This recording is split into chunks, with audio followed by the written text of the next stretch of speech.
What's your advice to someone who is lost? The opposite of addiction is connection, and I could never do this thing on my own.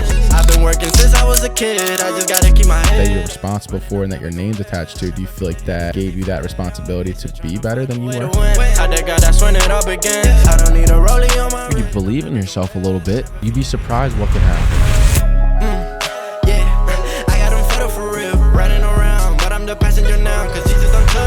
Today I have two amazing guests with us today. I also have Jordan guest co-hosting as well.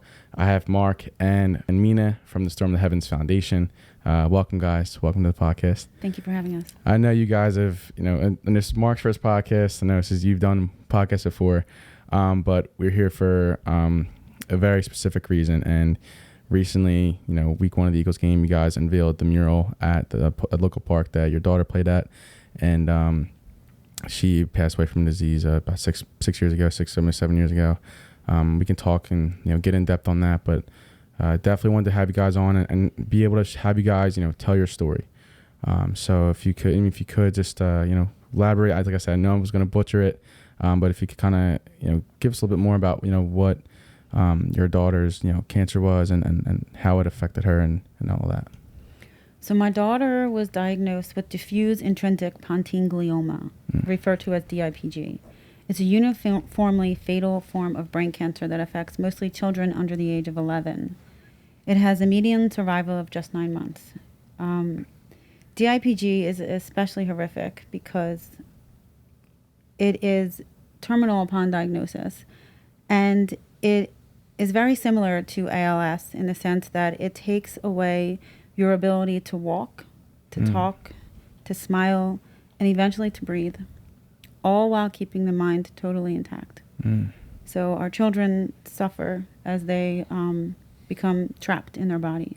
And what was the time? What's like the timeline for that? Like when you receive the diagnosis, what's the timeline from that to when it becomes like really fatal? Normally 9 months to a year. Okay, and so it's been almost 7 years since then. And when she was first diagnosed, did you guys have any idea of what the journey was going to be like, leading up to, her passing? Did you have any idea? No. So this upcoming Friday, September 15th, will be 7 years since diagnosis, and we had no idea what was going to happen, and that is actually a mercy. But she was she was just a fierce athlete. She really was freakishly athletic for her age, playing sometimes 2 years up. And still she was small, but she was the one taking the corner kicks. She was the one taking the penalty kicks, and she would just run right through you. She had this competitive just fierceness that really Jordan was, so he was able to capture so perfectly. Yeah, and the mural, honestly, I feel like it captured everything so perfectly, and I feel like you did a really good job on that. And honestly, the being there to witness everything and to witness the people who loved and cared about Philomena, just to see that really inspired me and made me feel like that there's a really big community around her that really supports and loves her still, you know what I mean? And so I want to ask Mark too, so having to go through this, moving forward from like just how everything progressed, how do you think that the Storm the Heavens Foundation, how do you think that it's been able to leave her legacy and keep her legacy? Well, I mean, with my wife, Mina, she's the rock behind our family, so she doesn't quit. If there's an issue with anything, she just fights, and she's the same as our little girl Philomena was, and that's what she does, and she advocates and says her name every single day. And that's why it'll just keep growing and growing. And every opportunity we have, like today, she was at school doing teacher-parent conferences until 6:30, 7 o'clock. That's amazing. We have a 3-year-old and a 16-year-old at home, and she makes time to come down here to do this because she knows that if we can touch one person, 2 people, whatever, however we can get the word out, that someday, we can defeat this monster. It's amazing. And what's your main goals from the Heavens? So Storm the Heavens funds desperately needed research because DIPG, as I said, is especially horrific as any cancer, especially we're talking about children. But Philomena died of the same disease that astronaut Neil Armstrong's 2-year-old daughter died of in 1962. And my daughter and everyone diagnosed today receives the same standard treatment option that Karen Armstrong received over 60 years ago. Yeah. And that's why we say we must do better. 7 years after Karen died, her dad went to the moon on Apollo 11. Compare Apollo 11 to SpaceX.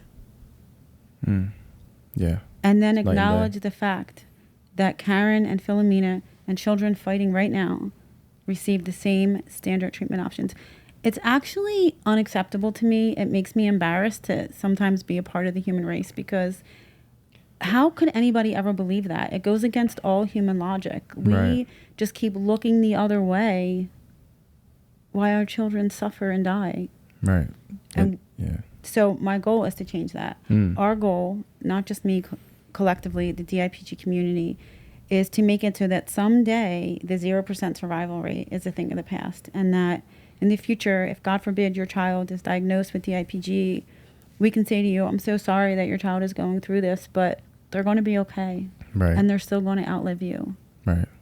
Yeah, it's crazy that 60 years still things haven't changed. It's unacceptable. Yeah. And throughout your research, are there any people you met along the way that have been able to maybe make this a reality, or to help make this better? How are you fighting for that fight? Absolutely. To date, we have funded over $1 million in DIPG specific research. That's amazing. We take our job to make sure the donor to mission gap is very small. We take that very seriously. We fund actual clinical trials where children are being enrolled. Right now, we're in the 4th year of a $100,000 commitment per year with the DMG Act, which is a multi-continental research project where in real time, we're learning things in the lab, and then that gets translated into clinic where kids are enrolled into clinical trials. So, and even now in the past 3 years, for the first time, we're using CAR T-cell to fight DIPG, which is amazing. When Philomena was diagnosed, I was told that the last 5 to 6 years, we didn't even biopsy the tumors. We literally just sent our children home to die with palliative radiation. And radiation is not guaranteed even to get a honeymoon phase. Fortunately, Philomena had it. But so now it's prior to the last 10, 12 years, we didn't even biopsy these tumors. We have since biopsied them, and we have learned so much about these tumors. So much, I would say, that we don't even know what to do with it all. But we are slowly making strong steps forward.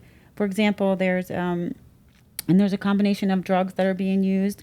So some children are living as long as 2 years, and the quality of life for them is a lot better than before what was always the quality. I'm not saying, the outcome is still the same. It's still, virtually 0% survival. It's still unacceptable. But at least we are no longer just sending our children home to die. We are actually trying to learn about the monster that is depriving them of the life that they so desperately deserve. Right. And that they need, they deserve. And there's no cause greater than this, because there's no cause greater. Can I ask you guys a question? I know it's a tough question. And like I said, I completely understand that there's nothing I could say to make anything better. But I have to ask, in any way, do you think that there was a silver lining, or do you think there's anything that do you think that everything happens for a reason? I'm curious, because well, I hate that saying that everything happens for a reason. I agree. I always was a woman of faith. I don't know how anyone could survive this without faith. I do think that I say, Lord, your will, not mine. And I'm not the first person to ever ask God to pass this cup from me to someone else, right? I mean, our Lord asked that same thing in the garden the day before he was crucified. But if I can contribute to we can contribute to someday there being a cause, a cure, absolutely. But to answer your question, the reason why, I can tell you why I think this continues. Yeah. It's because, when Philomena was sick, so many people asked me, what can I do for you? Here's money. And so many times I would give them their money back, and I'd say, how much money is there? And if they said $20, I'd say, take your money, go say 20 prayers, because your money's not going to save her. Only God can save her. And people would say to me, aren't you angry at God? As much as you begged for her life, and he still took her. And my answer is always the same. I'm not mad at God, I'm mad at us. Because if we did what we were supposed to do, treat people the way that we would want to be treated, which means loving our children, loving your child as if it was my own, we would have a cure. And I talked about this years ago when I said, just if you don't believe me, look at HIV. Growing up in the 80s, HIV, we were all so afraid of it. And it was like imminent death. No one survived it, right? But the whole world was on the same page about finding a cure. Right. And in less than 35 years, HIV went from this imminent, terrible death to a treatable condition. In fact, you would never know someone with HIV today if they were getting the treatment. They lived the same lifestyles as you and I. And the only reason why we have not found a cure for brain cancer or any other cancer is because the people in power are not willing to give it the resources that it needs. It absolutely can be done. It's a matter of making sure that it happens. And that is my job. That is my life's mission. And I will never stop. Yeah, it's definitely an uphill battle, but it's something that I can respect and definitely get behind because, like I said, seeing the dedication that you guys have put into the Storm the Heavens Foundation and seeing the, you know, just the people that ride around the community when you guys are presenting the mural and honestly seeing the way you spoke at the presentation as well really like made me feel like inspired and really see the vision you guys have. And I mean, going from that to like the art itself, did you have anything how do you think the art represents your daughter, Philomena? Well, I do have to say that I had no idea what to expect. And I thought, what do you mean I have to send them pictures? How do I pick a picture? To pick just one picture out of all the pictures of my child, right? Yeah. How do I pick just one? And, you know, Mark and I went back and forth.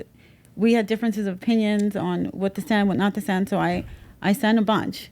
And, but I did specifically highlight the one because it showed her determination and it showed the fight that she had.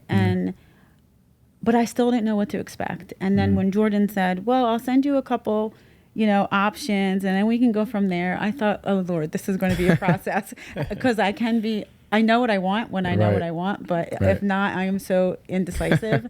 And then, you know, knowing obviously my husband has to agree to it and all those things. And I could not believe how quickly that went. He sent me 3 options. He works fast. Yeah. And even like sometimes. I was able to say, I like this about this. I like that about that one. And it was perfect. Yeah, we were blown away pretty fast.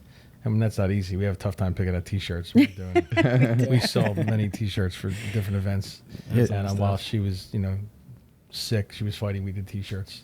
And the first T-shirt that came out was made by somebody else, I think, right? They came out with a T-shirt, the purple one. Yeah, the purple. That was cool. Yeah, but somebody else did that without us. Ever since then, we've always had a hand in the T-shirts, and it's always an argument with colors and this and that. When you sent that over, you know what you want. Yeah, when you sent that over, we were pretty much on the same page right away with, you know, what you did. It was awesome. And, you did a great job, and like I said, her determination. But when we talk about Philomena, like when people hear of a kid, you know, who died of cancer, they think that kid must have been sick their entire life.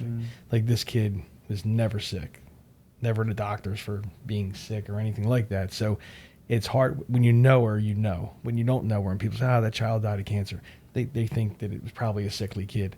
And when I tell you, up until she was diagnosed a few months, you wouldn't. Smartest little kid, pretty girl, great athlete. Yeah. And she was 18 months younger than my son. So they did everything together. So when I took him to a soccer practice, I knew the coach, just go out there and play. And I coach basketball. So the Samuel Falcons moms, I coach most of their kids. They do soccer year round, but I take them during basketball season. I train them 6-7 months of the year we play. So, but I would take her to his practices and she would play basketball with him. So baseball, whatever he did, she did. So she was a little ahead of everybody else. And girls are always ahead of boys anyway, especially when they're younger. So when she was going against kids older than her, she was better than them all. But getting back to it, she was very fierce. And I'm proud when I say that. Like I would go to her games and everybody would talk about her when I come in. they'd be like, "Oh, it's Phil's dad." Like I went from being me to Phil's dad. That's at 6 awesome. years old. It's crazy. That's gotta be really cool. Oh, I'm telling you, before she was sick, like at 6 years old, I'm walking in there like, Her parents must have been great athletes. Philomena's down. My wife's a great athlete. Not. I'm joking around. That's awesome though. But he captured it perfectly. And then I went over there and saw it by accident. I was taking my youngest 3-year-old, our little miracle. That's one of the silver linings that came out of, losing Philomena. We probably wouldn't have had Faustina. I took her over to the playground one day, and that's when I met all you guys. And I saw the mural, and we were blown away by it. Yeah, and Appreciate that. let me ask before we get into, because I'm curious about Jordan's inspiration and how he put this amazing piece of work together. So, Mina and Mark, your first reactions when you first saw the tarp drop, what was your first reaction? Well, you were there. You saw me speaking. Mm-hmm. I was shaking. Yeah. It literally took my breath away. Like I said, for so many reasons, because it captured her ferocity, and also it captured the whole experience. When you saw just a glimpse of our community, you have no idea what it was like those 10 months, and ever since fighting, and how our community stood behind us. That it just, God is love, and he shows up everywhere, even in the most tragic, the darkest places. He shines, even if it's just a little bit of light. Yeah. He does, and it sustains us. And the community, the friendship, the courage, the hope, the love, the belief, all the words that were on there, it just really was like the perfect synergy on a bunch of bricks. Yeah, they say you find the brightest people in the darkest places, and I truly believe that, because everyone's came from somewhere.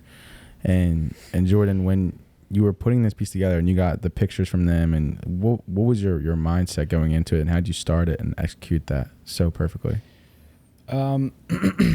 Sometimes projects take a little bit longer to develop, or for me to get that spark or whatever. And luckily in this case, it just kind of came to me right away.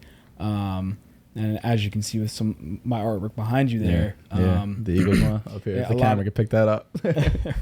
A lot of it is a sports hero or a team or a moment, which I love. That's what I'm most passionate about. And I used to do portraits and dog portraits and all kinds of stuff. Yeah. But this, it was related to sports a little bit. She played soccer and she was fierce, and I love that. And that's why I picked that picture as well, because I felt like she was pushing forward and she was just showing how great of an athlete she was in more than one way. And just going through that process and being able to be more creative than I normally am, actually, just being able to kind of have at it based on a couple of pictures. It just, like I said, it just came to me all at once. And that the first design I sent, I think, was the only one that I sent, besides playing with the background a little bit. Really? Like that. Yeah, so, that was it.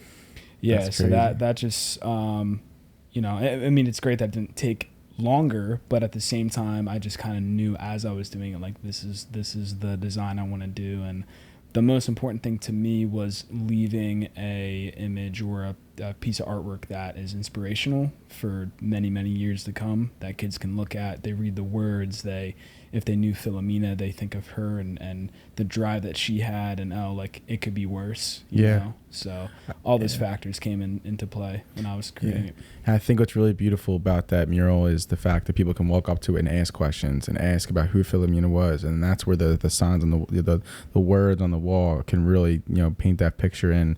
Especially even you have how many more kids do you have? We have two other children. 2 other children, right? And how old are they? My son Marky just turned 16, and our daughter Faustina was 3 in June. Okay. Yeah, it's awesome. And so and for her, does she ask questions about Philomena? And Well, yeah, as soon as she's only 3, but she knows Sissy, and that Sissy's in heaven. And as soon as the tarp fell, you could hear her. She's like, Sissy. So she knows. She knows. She was getting tons of pictures in But front. like what you just said, when people come up, it means a lot, where they go up to the mural and they can ask questions and who was she? And that's, as parents, Mina always says, this is our biggest fear, is that she'll be forgotten. So it's just another way of her not being forgotten. You know, people will say her name. Yeah. And it's another form of awareness. And I know that somebody will say, who's that? And the answer will be Philomena. She died of DIPG, uniformly fatal form of brain cancer. And then people can ask questions. And it is the awareness. That's the very first step. The awareness leads to funding. Funding leads to research, and research to a cure. So it serves many purposes. Yeah. And so to keep Philomena alive, I know you have Storm the Heavens. How are you keeping her alive? And you have the mural and you have the foundation and like every day, how are you guys keeping her alive inside the family? I'm really curious about the family dynamic and how you guys have grown since then and really how things have changed. Well, we talk about her all the time, and we reminisce, and her friends, even though she was only 8 years old when she died, her friends still come and visit me. 2 of her closest friends from 2nd grade come and they'll watch the baby for me. A bunch of her friends help out at our beach event in the summer to sell t-shirts, and some of them were there on Sunday. And we just keep her alive because we keep talking about her, and we fight the fight. We fight against what took her from us. Yeah. And so when you guys are, when she was all growing up, what kind of, like, I know you mentioned her about the sports, but outside of sports, what kind of person was she? What kind of, like, I'm really curious. She was really funny. Yeah. She was her own person. She was a little bossy. Like, she definitely didn't take any crap from anyone. She has a big brother, Marky, and she took care of him more. I think it's a female thing too, Or a second child thing, maybe. Yeah. First kid, yeah, I think so. Every scoop, you're wiping their face. When the second kid comes, you're kind of like, Yeah. She took care of him, and we still laugh about her. We cry about her. We talk about her. We even still get text messages about her when people think about certain things that happened when she was there. Like, she had a profound impact on people, and she really did. I know I say this often. She just had the gift of joy, and she had this ability to walk herself right into the heart of everyone she met without exception. She was just a mighty little thing. That's amazing. And something that, like, because I work in recovery a lot, like you kind of mentioned before, like the Grace Project before we started, a lot of times people who lost someone, they always ask, like, whether it's in recovery or addiction, whatever the case is, they always ask, like, how can I get through this? And I always believe that, like, is to live through that person, like the kind of that's why I asked the kind of person she was, and, like, joyful and a little bossy, or really athletic, and you kind of, I always feel like it's important to live through that person by your actions and what you guys have created outside of this, which has been really inspiring. And like I said, like, as I was doing my research, it's amazing to see the work you guys are doing to really, really take a lead on this, and on this issue and this situation. And when it comes to, like, how do you want your peers and children? I know your son's 16, so he's been with her since she was born, but, like, how do you want, like, the community to remember her, and like, how do you want that legacy to live, and how do you want them to truly remember her? Well, our community remembers her so well, and they do let her live through them. And we're from Port Richmond. It's a blue collar neighborhood, and so much of the funding that we have done, it comes directly from them. And there are bigger foundations that know much, that know a lot of people that are in a better position to give. Our supporters, our community, make great sacrifices to come to our events and to donate to things. And they absolutely are letting Philomena live through them by giving back and trying to make it so that no one else is taken from us the way that she was. It's amazing. What kind of events have you guys done? Well, we have 2 major ones now. We have in March, we have Beans Ball. This is our 5th. It'd be the 5th. Our 6th. Our 6th year coming up. This will be our first Saturday night. And then during the summer, it's only a few months after that, is in July, we have Beans Beach Ball at the seaport down the shore. Okay. They're one of our... Do you guys do something in North Shore too? North Shore. So North Shore. Yeah. So in the spring, we have a black tie gala here at V. We have 500 to 600 people every year. That's awesome. It's amazing. That's really cool. And in the summer we have the beach event, which is much more casual, laid back. And then we have other funding partners like North Shore. They have been with us. They're amazing. Let me tell you about North Shore, if you don't mind. Go ahead. So it was the first anniversary of Philomena's death, and we were at the shore, and I wanted to have a mass in remembrance. And a friend of ours, who was actually my son's coach, his daughter worked at North Shore. So we reached out to them to all just go there to eat after the mass. And we went after the mass, and Ryan Fitzpatrick, the owner, was there, and I introduced myself to him, and I thanked him for letting us come there. And we talked a little bit. You know, he had a lot of nice things to say, and I really didn't hear from him again. It was a few weeks, I should say, before our ball in the following March, and he made a $500 donation to our cause. So I got his number and I called him and I said, Ryan, I got your donation. You know, why don't you just come to the gala? You know, it's $250 a ticket.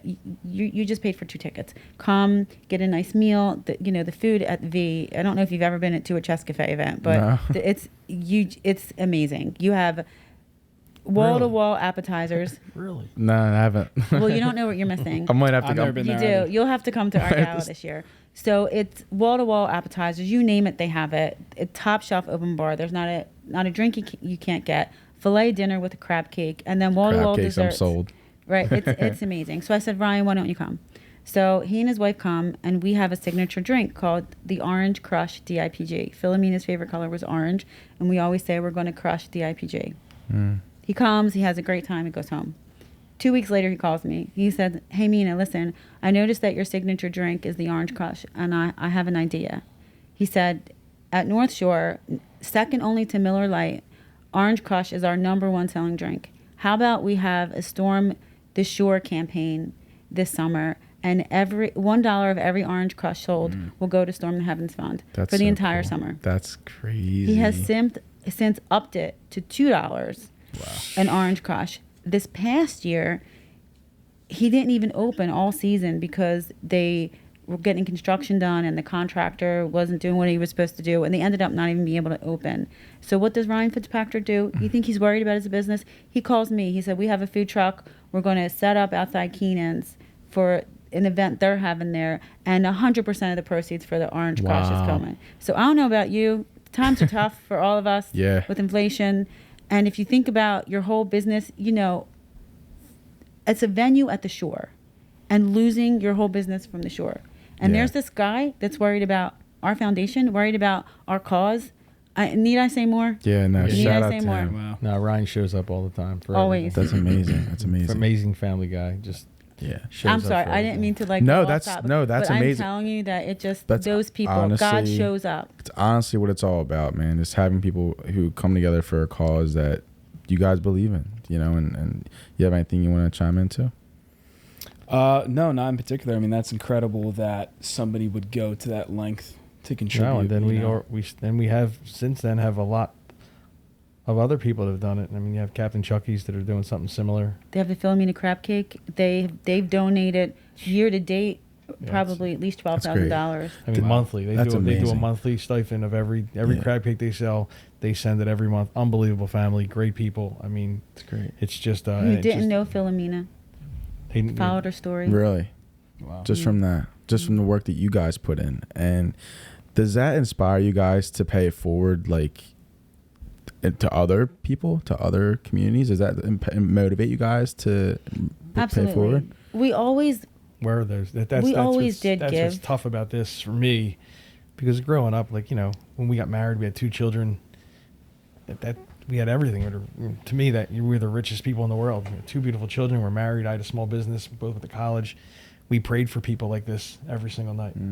We were always the ones like sponsoring golf outings and golf holes and everything. Anything we could do, we would do.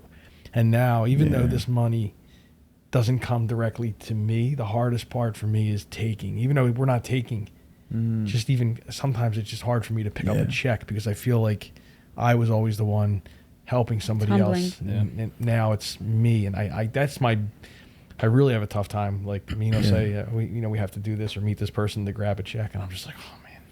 Yeah. Even though it's not coming to my family, it's still coming for our daughter, and I just feel like I feel much better giving than receiving. And that just kind of says a lot about who you are as a person. Something I always say is that it's you can never do things alone. For example, Chris on the camera helping me out. Can't do things alone. Shout out Chris. Jordan hooking me up with everything, and you know what I mean, just like help me out with a lot of things in my life. And you can never do things alone. And also, you're also what people are contributing to, or who you guys are as human beings, and also the legacy you guys are creating with Storm the Heavens. You have to think of bigger picture. If you're getting a check, it's for maybe the next kid who's going to get that research, or the next family, and that's the hardest probably pill to swallow. And then that kind of leads into my next question is like, since, everything that happened, and even the process, like, which as difficult as it is, how do you think it is changed who you guys are as people? Because loss is never good, and it breaks people down, and it changes who they are and how they think. And I'm just curious as to like how it has changed your mindset on certain things. Well, I would never wish for anyone to go through what we've been through. Honestly, if God said, okay, Mina, pick someone else and I'll give you Phil back, I wouldn't do it, because I would never want someone to go through that. But I wish that everyone could see life through our eyes, because it just puts things into perspective. How do you view motherhood? I mean, because you have two amazing children. Do you hold them a little tighter at night? And without a doubt. Yeah. Yeah, we always. I mean, I always did, but it's to me now, like, time's your most valuable asset. So I'm fortunate enough where I'm partners in a small business, and obviously I could do a lot better if I did more on my own rather than have other guys working for you, and I can go out and sign more claims. I'm a public adjuster, but luckily I'm able to walk my child to school, watch all my son's practices, watch all his games, train them, take them to training, do different things, coach other kids in the neighborhood, things like that. So that God has blessed me with that. But like my wife said, we're both grew up Catholic. My wife's always had a strong faith. Me, just, I guess I was Catholic because my parents put me into a Catholic school. Yeah. I'm a believer, but I was just a casual, go to Mass on Sunday, even my 30s, my phone rang. I would look who it was. Checking fantasy football. And I'd yell at them. Before I met you, if the Eagles were playing, I would check the Eagles or whatever, My dad's guilty of that too. Sorry, Dad. Yeah, so that was me. And, since this happened, I always feel like maybe this didn't happen for that reason, but I felt like she saved me a little bit because, when you lose a child, you can go one of two ways. I mean, it's a heavy cross the heaviest cross. Yeah. So you can not believe or believe. And I feel like everybody has a cross to carry, and it's how you handle that. Are you going to lose your faith, or are you going to be stronger and believe?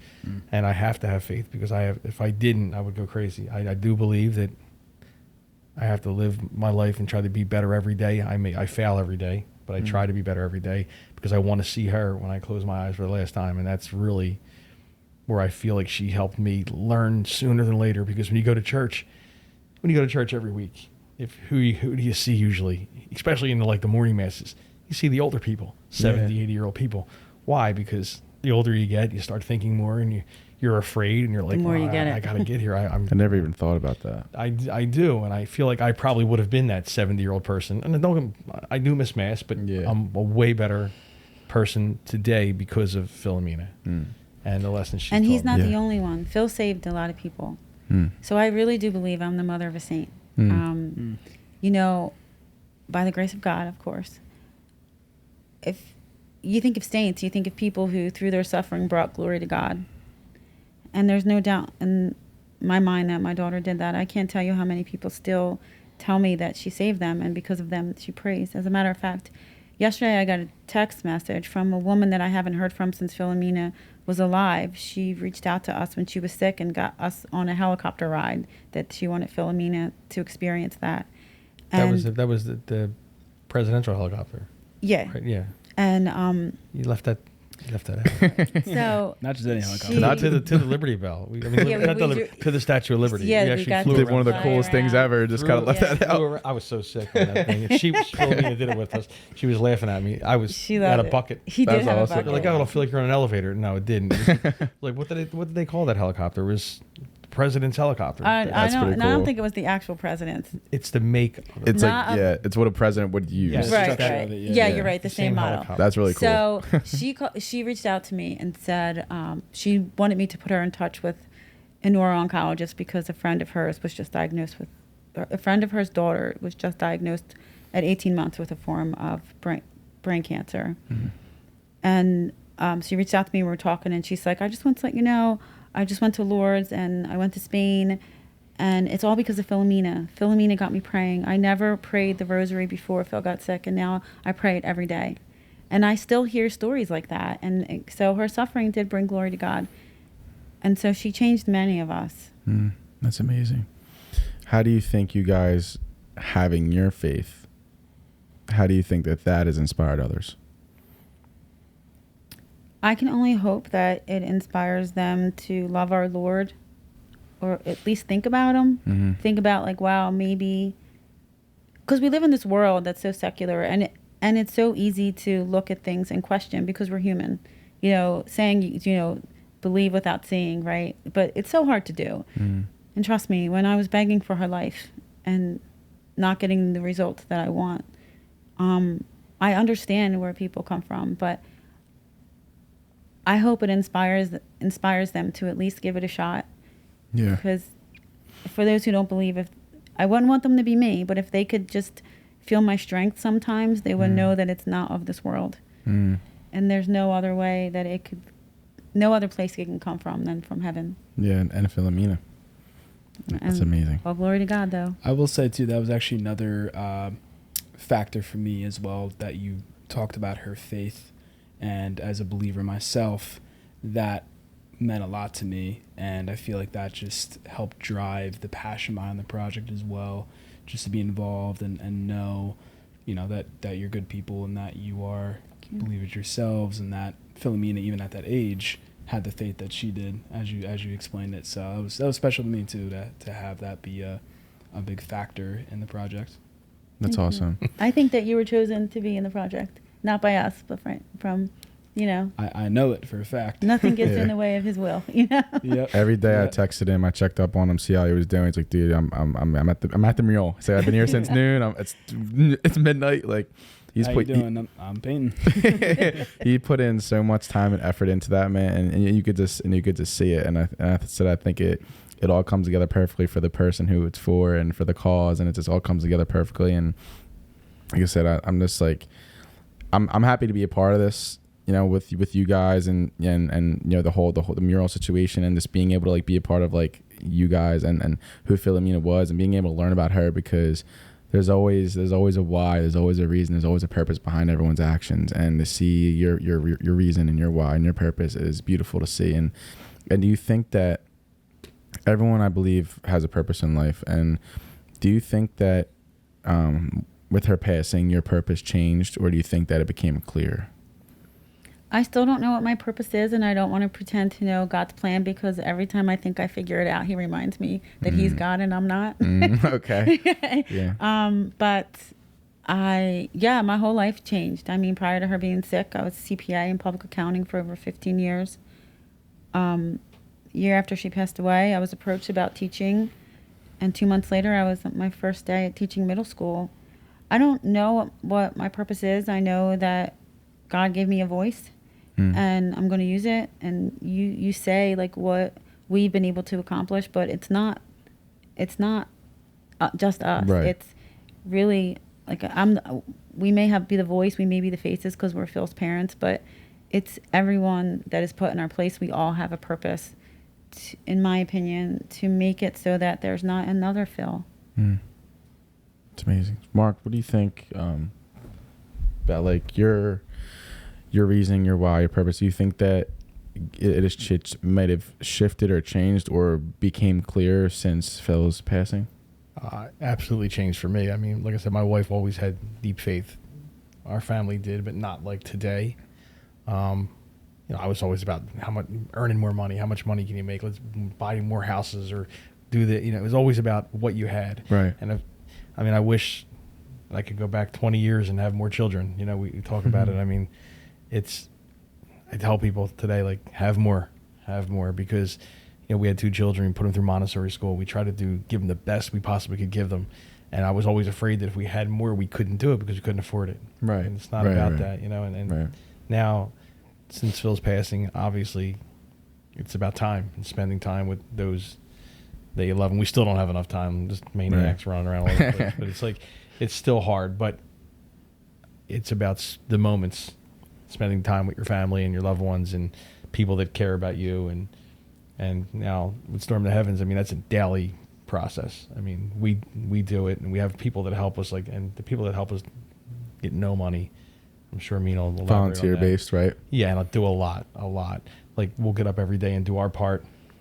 We have nobody, none of these people get paid, and they do so much. And we have so many sponsors and so many people that donate and fund to every single event, and then new people that they bring on every year. We're just blessed. But as far as my life, yeah, it's definitely changed. What do you value now? It's time. I mean, I'm happy. I wish we did better. Like, I wish I could do a lot better with my job. So the more people, obviously, the better I do, the more people we can help.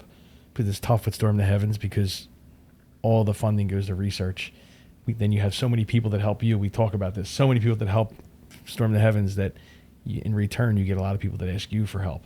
So we have to find a way to do it for them, like to donate and sponsor. So my business can only handle so much. We try to do as much. But I will not.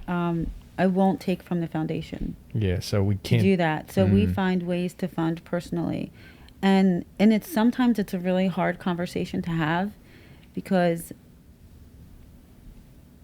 it's the research that's going to make it so that we don't need those other things. So a lot of times, families will reach out to me and say they need help with their bills, and it kills me, but I put them in touch with someone who can help them. You still make There's it other possible foundations. Right. There's other foundations where that's all they do. Some work just with child life. Some work with helping pay the bills. There's all different things, like a Make-A-Wish. They do things like that. But I take very seriously my job to fund our mission, which is to fund research, because it's the research that's going to make it so that we don't need those other things. But we do find ways to support, whether we do it out of our own pocket or we put them in the right direction. I've had a few conversations, but Mina will talk to newly diagnosed families and mothers and fathers, and she takes her time to reach out to different organizations that do this for people. So it's not like people would reach out to us and we say no. Mina would be like, okay, let's put them in touch with so and so they can help them. And it's so hard and I pray about it, like, Lord, I have to tell this person no. Yeah. It's tough because you never want someone to go through what you went through.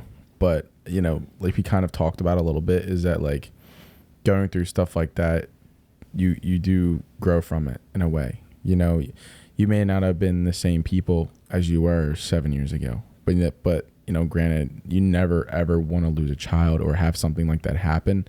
But, like, thinking of it from the other side, people have to go through certain things. Like, people have to go through stuff to get through it. They have to go through it to get through it. And,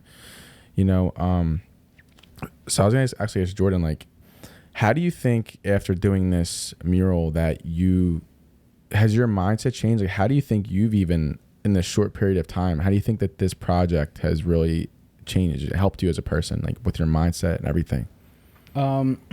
There's so many positive outcomes from doing it. Not only the gratification and the joy that I was able to experience of Mina and Mark at the day of the reveal, and so many people there, and just the relief of knowing everybody liked it. And I always am a big critic of my work, and I go above and beyond. Somebody might say, oh, like, it looks like it's done, but in my mind it's only halfway done. And that's how a lot of artists will view their work. But just the gratification of getting to the finish line and again seeing their reaction but also going through the experience of doing a project like that, painting on brick, which I actually have never done before on an exterior wall. Yeah. And I'm not going to tell them that, but now I can tell them that. But you told me that. yeah. I had no idea. She's like, You would never know. I almost feel sometimes as a way to prove yourself as a true artist is you got to take on challenges that involve your creativity, and I really like to every now and then like prove that to myself in a way. Yeah. But also do a project that I know is going to feel really good to get under my belt for the experience, for the ability to connect with great people and support their foundation and their fund. So what was your conversation like between you three to make this thing happen? What was the conversation between, like, because obviously I know you have a vision, you like things in a very specific way. So what was your conversation like to be like, hey, listen, Jordan, like, this is what we want? What was the conversation like? Was there a conversation? Jordan just did his thing. Yeah, so Really? we had a couple Zoom calls. We had a I must couple have missed those, Zoom, then I go. right? I think that initial first one, and then a lot of the communication was just through text. But yes, you're right. I like things a certain way, but I also know that we have to have the right people do the right things. We talk about the Eagles. If Foles was the kicker and the kicker was the quarterback, would we have? We wouldn't have been celebrating on Broad Street. No, right? So it's a matter of having the right people do the It's right like having me thing. do that. I'd be like, you're like, What? It just Foles. He likes to tease me. she loves Foles. Zero when it comes to sports.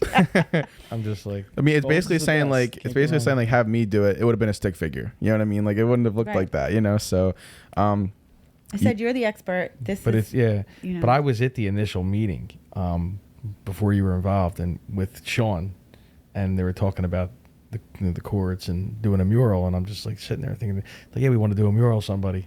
And of course, I'm like, Phil, like, but I would never. It's my daughter. Like, I felt uncomfortable even talking about it. And Timmy Comey, who was a North guy like me, North Catholic, he's assistant coach of the soccer team where my son's on. My son and his son play together. He pushed for it after the fact. So once they did that, I didn't even feel comfortable. I feel humble. I'm very. You are very hard yes. for me when I hear something like that, and we were unaware. So that day when we came around, we were unaware that they were naming the courts Phil and Bean. We didn't know. So Oh wow. we didn't. I felt like I didn't want to make it a Storm to Heavens event. Like, again, that type of thing. We knew they were doing the mural, but it was more about the love of football, the community. Right, Had nothing to do with right. Storm to Heavens. So we didn't want to like promote it as a Storm to Heavens event. And I think if we did, it would have been like even crazier, Bigger, probably. yeah. But we didn't want it to be like that.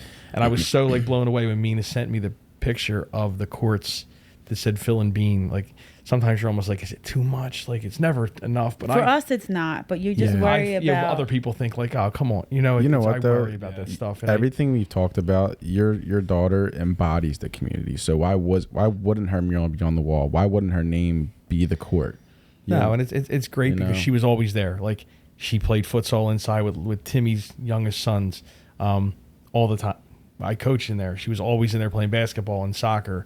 So she was a fixture in that place. You know, so it probably I'm sure there's other. I don't know of many other kids that passed in our neighborhood. So I'm sure there's other people that may be eligible or could be up there also. it's just very humbling. Yes. Yeah, It's for very, sure. When Mina sent me that, I'm like, And it goes to show too. I had multiple kids come up during the process before there was any person on the wall say, "Is this going to be of Philomena?" And I was like, "Well, you guessed it. It is." You know, and they lit up and they were really excited about it. So that was also a fun part of just having these kids all around the whole time of working. It was distracting, but it was also like really gratifying. They were so into it. I came to visit to help get some content for him, and like there'd be kids like walking around. I was like, "What's that? What's that? Who's that for?" Yeah, asking That's questions. the day you came up. But most of, like I said, you're talking about like her friends and stuff. Like, all of her friends that played with her and played against her, they all want number 22. They go to high school and you see like every high school team has a girl wearing 22, and it's one of her teammates or one of her friends That's really that are cool. playing there right now. Wow. So, it means a lot. Every one of them have a picture. When you see it, it's like, it's a shame there's 2 or 3 girls from her team on one high school team, but only one of them can get 22. But they all represent her. They all love her. Their That's parents never forget to tell us. They're putting pictures up. They always remind us, and feels good because they didn't forget her and she's spoken about every single day. Like, we don't even have to. Other people do it for us. It says a lot about her character and who she was and who she is still currently and her legacy. And we talked about, you mentioned a little bit that you talk to families. And what do you say to these families? Well, I tell them I'm sorry that they're going through this and that we're going to do everything we can to help them. And I tell them that in addition to putting them in touch with the right people, we're praying for them, and miracles happen every day, and we don't get to determine who receives them, but we can humbly ask. And who knows, the first person to beat this could be alive. It could be your child. And that is my hope. And I say that every time, and I mean that. I mean that every time, because I believe that in my lifetime, by the grace of God, I'm going to see it. That's amazing. And I'd like to tell them too that how far we have come since I was in their shoes. Just tell them that there really is truly hope, because there's so much research going on right now. And when Philomena was diagnosed, Mark and I and his uncle, and my sister's a nurse practitioner, his uncle is a doctor. They're the one, they helped us do the research and figure out what we should do. His uncle got us into the clinical trial. The day we found out about it, the night, within a day or two of her, whatever, it was actually, the day or two we found out about it, I had to go down in CHOP, go downstairs to their x-ray room or MRI room, whatever, and I think I had to pay for them. Copies of MRIs, because we had so many followers, people everywhere from different hospitals like Sloan Kettering, MD Anderson, UCSF. They all wanted to see it. I was FedExing them her MRIs to these specific people. Like, we'd have a friend reach out. I know somebody at MD Anderson. I know somebody at Sloan Kettering. We were sending these MRIs everywhere because we didn't know what she had. We didn't know anything about the clinical trials, and even CHOP at the time wasn't very helpful. Yeah, we had to do our own. Like, now there's something right, now they talk about. You can contact somebody and they put you in touch with the right people. Mina can explain better than me, but we had to do that. Like, my uncle, we had to do all that. We're lucky enough to put us in touch with somebody who had, what she was taking at the time, the clinical trial that she was enrolled into. He put us in touch with somebody who we have a long-term relationship with now. But that's where we had to do all that ourselves. The hospital didn't help us with any of that.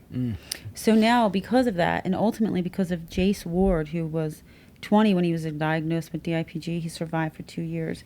He had a different position than most kids with DIPG because he was older and he had consent, and he could agree to more aggressive treatment options. He talked about all this, and because of him, his mother started the Jace Ward Tough Together DIPG Foundation, and they collectively with other foundations started the DIPG Navigator, and the Chad Tough Defeat DIPG Foundation, which is a huge, it's like the leader of foundations for DIPG.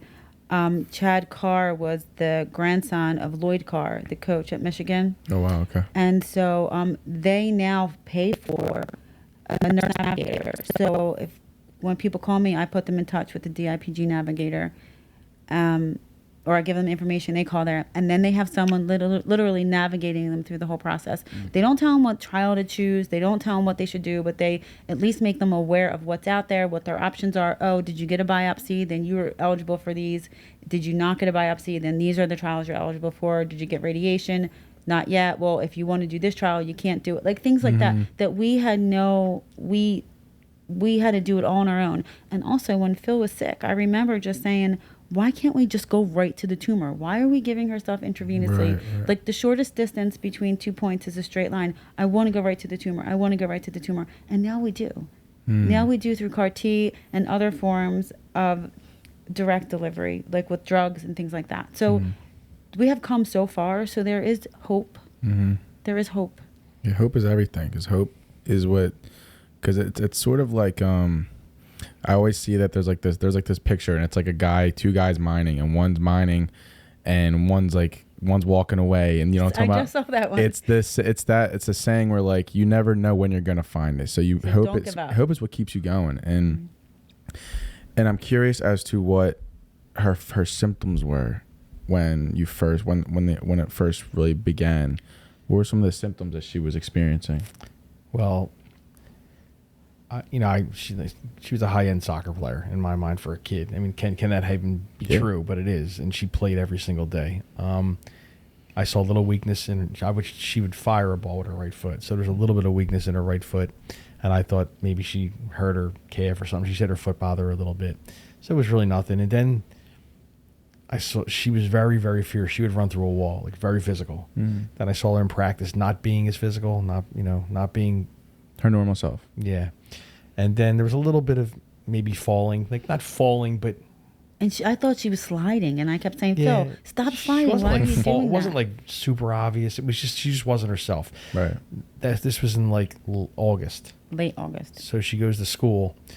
She had perfect penmanship for a child. Unbelievable. Just very, very Yeah. clean, neat. Comes home and it looks like it's not even hers. So I could see there's something wrong. So we still don't know. I'm like, I'm working with her, like doing things, and the teacher said that she, Fine motor skill issue. yeah, like it was, we couldn't pinpoint it. And then she was training around. We did a lot of training. She was training around the field one day, and she just didn't look right. It looked. I even called my father. I said, "Dad, please come up. Take a look at her. She just doesn't look right." And she came over to me, and she knew something was wrong, but she would never say it. She's a kid, and she's like, Dad, everything all right, Dad? Everything okay? I said, yeah, babe, everything's good. Everything's good. But she just had this, she knew something was wrong. I could see it in her face. Took her home that night, and I'm like working with her arms and legs, like seeing her, she's, all the strength was there. The next day, Mina was walking her to school, and she fell. She fell. And then Just the way that she fell. And we called that morning. Within a couple of weeks, this was like, it was only like loss of strength a little bit. And a little bit of falling here and there, but nothing. It was really fast. Yeah, it was a couple of weeks. So we took her in. Yeah, I called the doctor. They said bring her in. They did like a neurological test inside the office. Like, do this, do that, touch here, touch there. And they said, we're going to send you over to CHOP. And I just got this. When I thought that he was being like crazy because he's such a worrier and I'm not. And when I saw her fall that morning, it's like I got punched in the gut. And then we went back and got her. But it's almost as we were going down to the doctor's office that day. She got worse. She was using her left hand. left. She was using her left side. She wasn't using her right hand at all. It was getting less and less with her right side as we were actually getting to the doctor's office. Wow. And then we went to CHOP, and they did some tests, like just physical tests, and they were going to send us home. And then I said we no. were there for a while. I actually couldn't eat. I was so sick because it looked like she almost could have had a stroke the way she was doing a few things. And I, honestly, now I wish that's what it would have been. Mm-hmm. You know, at the time I was even worried about that. So a friend of mine works there. They said they thought it was some type of anxiety like manifesting itself. I forget what it was called. So I was like, oh, it's great. So I went over, got a pretzel across the street. And when I come back from eating the pretzel, we're sitting there, and they said we have a neuro. They have neurology come down. They had somebody on duty at that time. Yeah. Do you want to see them? Like, they asked us, do you want to see them? Like, left up to us, and we're like, well, yeah, since we're here, obviously. And they came down. They ran some physical tests on her, and they wanted to do an MRI. And we went into the MRI, and like afterwards, I was just, I don't know, they gave her some crayons, they were giving her stuff, like they were just giving her stuff. And I looking at me, and I just didn't feel right. We walked back into the emergency room, and everybody's staring. Yeah, they came. We were in the area with Phil. They were giving her crayons and stuff to keep her busy. They sent a child life specialist in to sit with her while they took us out of the room. We walk out of the room, and you can see the way that everyone is looking at you. And I just said to Mina, I said there's something really, really bad here. So they took us into a back room, and they told us that there's a mass on her brainstem, and I wasn't even like that. It was like she literally, this woman, I still remember, she looked like she had long blonde hair. She had a pack of tissues, and as soon as we walk in, she slid it across the bed to us. She slid the tissues across and said, "I'm so sorry, your daughter has a mass on her brain." And I said, "You're going to remove it, right?" And they said, "No." So they can't. And I just remember, I just turned around, I walked out of the room, and I walked into the hallway, and I remember this little woman cleaning, and she could tell, and she just like held my hands, and I just couldn't believe what I was hearing. Like, I thought I was in a dream. And It was the worst day of her life. Yeah, diagnosis day is by far the worst day of all of them because it's the beginning of the end. And then it gets to the point that their suffering is so great that I was like, God, fix her or take her. Yeah. When you're begging God to come and take your kid, when death is truly mercy. How did you guys? First of all, that's like deep on so many levels, and I can only imagine. Like, I don't want you to even try to imagine. It's worse than Yeah. anything you can. how did you guys? Did you tell? Like, how did you tell her? Did you even? I never. We're all free to raise our kids the way we want, right? And we can handle things the way that we choose to in our own family. I never said the word cancer to either one of them, to Mark or Phil, because cancer is such a scary word. And she was only 7 years old when she was diagnosed. And that word wasn't going to change anything. Mm-hmm. It wasn't going to change anything. And so I never lied to her when she asked us, and she really didn't ask much. When she did, I would tell her that, you have something in your brain and we're praying that God fixes it. No, you told her. You said you have a bad cold in your brain and you need a miracle. And we need Jesus to come and heal you. And she knew that. She knew she would ask people to pray, and she knew she needed that. But I just didn't see I just personally, and I don't regret it. No, I think she knew not that. at all. Honestly, I think she knew. I mean, I do. She was smart enough. Where Ignorance is bliss, though. Sometimes, and how did she live the rest of her life out? Then there's none. She did a joke of the day every single day. If you go on, I was going to show you. As I was looking at my phone, we were talking about the community. They did a block party for her when she was sick. That's what we had. So many people behind us that gave us so much strength. And Mina went on and asked for prayers. And I mean, that's what I was going to show you. If you could find one, go ahead. Find one. It takes a second, but we had so many. She was remarkable. She handled it better than most adults would, whether they knew what was going on or not. She really never complained. She couldn't talk anymore a few weeks prior to her death, but when she could, she was never really worried about herself.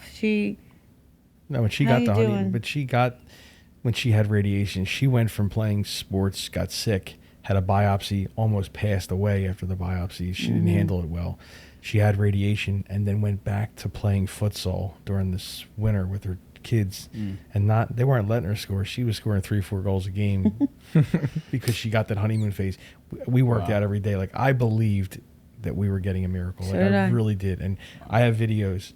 She would do her toe taps, her everything in their big living room, calf raises. I had little weights for her. She worked out every single day and tried to build herself back up because I believe that she's going to come back from this. We didn't get the miracle we wanted. I mean, but she was able to go play again. She said, "Daddy, I want to shoot hoops with you again, Daddy."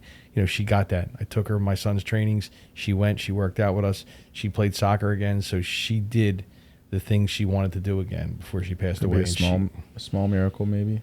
Obviously, So the honeymoon phase. What is the honeymoon phase? So the children who get when you get radiation, which is the standard of care, it's palliative. It's not a cure. Some children get benefit from it, so it temporarily shrinks the tumor, and sometimes they're fortunate enough to go back to pre-diagnosis, a lifestyle. And Phil got pretty close to that. She was in school again. Wow. So that's the honeymoon phase. Unfortunately, not everybody benefits from radiation. Yeah, and she was strong enough where we were able to take her. Mina didn't touch on this yet, but her Make-A-Wish, we took her to Rome. She met Pope Francis. Our whole family was blessed. Oh, wow. We took her to Lourdes. We took her to Lourdes. She was in the waters at Lourdes. Wow. And then we also traveled to California every 3 weeks for her clinical trial. So this is in 10 months. And then after that didn't work, then we tried a drug that we met another foundation down in Florida. It was a experimental drug. Obviously it didn't work, but we just weren't giving up. Yeah. Can you guys walk me through the final few weeks and the love that you guys have for Phil? Like, can you guys walk me through those last few weeks, and even like your last, you haven't been able to shoot with her again and play sports with her again. Can you walk me through that? So she started to decline again like the end of February and was bedridden by Father's Day, before Father's Day. Before Father's Day. And she lost her ability to speak probably 2 weeks before she passed away. So those last few weeks we did a whole lot of praying. As a family, as a community, and still keeping Marky's life as normal as we could. Mark did a great job at that. That was Yeah, he didn't. It was tough. Where I'm more of a, when things are not going good, I'm a busy guy. Like, so if there's something wrong, I have to work. I have to do something. I keep myself busy. I can't just sleep. Mm-hmm. So I would make sure Mark, because he plays high-end soccer and basketball, he made it. At that time, he was doing other sports. He was only 9. He turned 10 a few days before she died. He never missed a practice, never missed a day of school, never missed a game.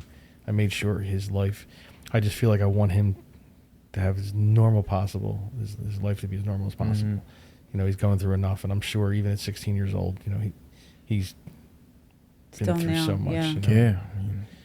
So Mark was great. My husband did a really good job of making sure that Marky was able to still live as normal life as possible. And my job was taking care of Phil and praying and getting as many people as possible to pray, because up until she took her last breath, I believed that we were going to get the miracle.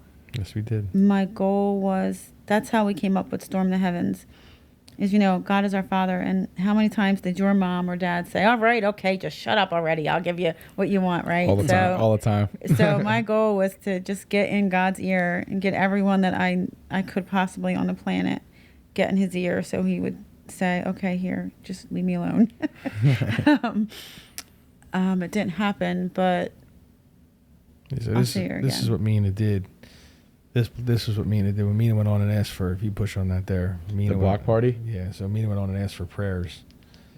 I didn't do that. Yeah, you went up and asked for prayers for people when she was in the hospital. Wow. That's the whole block party. I'm going to put this in the video on the We'll send episode. it to you. Wow. All for her. Yeah, as soon as she was diagnosed, we got up to the PICU, and I just got on Facebook, and all I said was, get on your knees and pray for my little girl. And then the community ran with that, and they had the block party, and they did whatever, that's our neighborhood has always been like that. When someone is in need, they'll go out and they'll just raise funds, and they were amazing. And a bunch of great people came together, and they did what they could do. And now That's we all they have could a do. weekly community rosary. We started out praying, like Phil would fly out we would fly out to San Francisco every 3 weeks. And the day before we flew out, we would have a community rosary. And then it turned into every week. And then once Philomena passed away, I said, Phil doesn't need our prayers anymore. She's where we all want to be. But there are a lot of people here who need our prayers. And so we continued that. And up until COVID started, depending on the week, we'd have anywhere from 45 to 95 people at the church, because we rotate the 4 different churches. Crazy. There was more people at the rosary than were going to Mass. And on some Sundays, it was at St. George, and you'd see people not coming in after Mass to say the rosary. And we still do that. Unfortunately, COVID messed with our numbers, but we do it virtually as well. We share it live now. That's great. So we're able to reach more. When you're at the block party, you guys are up. I can imagine you guys gave speeches. I can imagine. No, we were in the hospital still. I didn't even know they were doing it. I didn't even know. No. That was like... That was maybe 10 days after. 2016? Yeah, but the date of this was October 1st, so it was 15 days after diagnosis. Yes, we didn't know.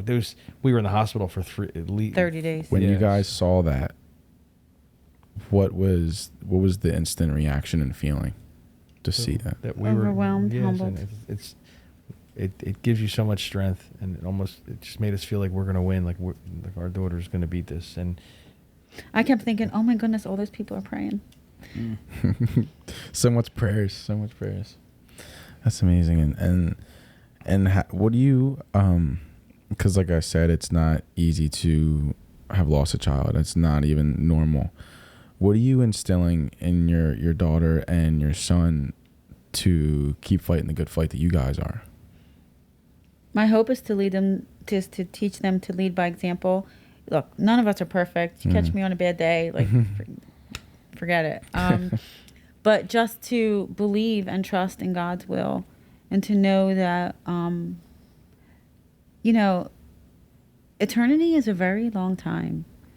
And that's what keeps me going too. Like, for me, it's a lifetime from now till when I see Phil again. But for her, when I get to heaven, she's going to turn around and be like, oh, Mom, there you are. I was looking for you for a minute. As if she's upstairs and I'm downstairs and she's yelling, Mom, Mom, you know. Mm-hmm. And we have to think about the end game. And we just have to lead by example. And we're going to have really hard days. But my greatest fear for my living children is that they won't believe. Mm-hmm. More than anything else, more than anything, their salvation is the most important thing to me. So I try my best to teach them to treat people the way that they want to be treated, and that this is not a reason for us to turn our back on people or to feel sorry for ourselves. Yeah, we're entitled to our days. Like, this week is really tough for us because diagnosis day. But we are trying to instill in them to believe and to just know that there's a purpose. We might not understand now, we might not know now, but someday we will. That's amazing. I just want to tell you guys, like, to take what happened in your situation and your life and to turn it into such a positive and to inspire and affect so many people. It goes to show the character you guys possess and the character that your two children possess and the character Philomena possesses. Because to see that support is not for no reason. And I truly hope that you guys find peace and are able to connect to Philomena on so many levels. And is there anything that is there an update, like when you talk to her, is there like an update? How often do you talk to her? Talk to who? Philomena, you pray to her and well, I pray every day. I'll throw her a line here and there, like, Phil, look out for your brother.